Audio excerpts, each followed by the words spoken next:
Bismillahirrahmanirrahim. Assalamualaikum warahmatullahi wabarakatuh. Sobat Quran yang dimuliakan Allah Subhanahu wa taala.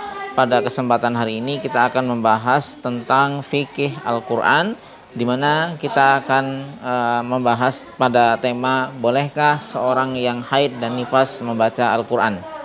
Sobat Quran yang dimuliakan Allah, darah haid sebagaimana dikemukakan oleh Ibnu Qasim Al-Ghazi di dalam Fathul Qarib Al-Mujib adalah darah yang keluar dari kemaluan wanita pada usia haid, yaitu usia 9 tahun atau lebih, dalam keadaan sehat tentunya, yaitu tidak karena sakit tetapi pada batasan yang wajar juga, bukan pula karena melahirkan.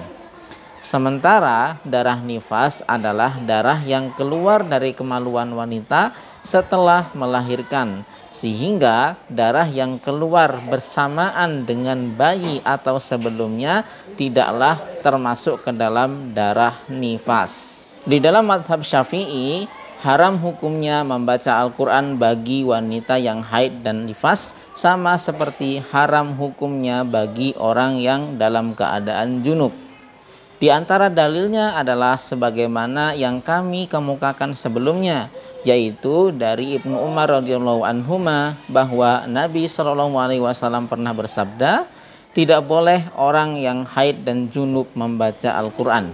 Dalil ini sebenarnya juga mencakup hukum bagi wanita yang nifas, walaupun memang tidak disebutkan secara langsung. Abul Hasan Al-Mawardi di dalam Al-Iqna' fil Fiqh Syafi'i mengatakan, diharamkan pula kepada wanita yang nifas sesuatu yang diharamkan kepada yang haid.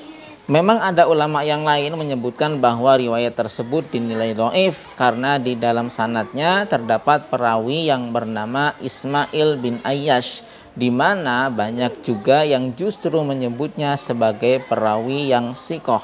As-Sawqani di dalam As-Sa'il Al-Jarrar bahkan mengatakan penilaian lemah terhadap Ismail bin Ayyash adalah penilaian yang tertolak, karena hadisnya diriwayatkan juga melalui jalur periwayatan lainnya. Dia juga tidak dapat dinilai cacat, yang menjadikan hadisnya tidak layak dijadikan hujjah. Al-Munziri mengatakan hadis ini adalah hadis hasan.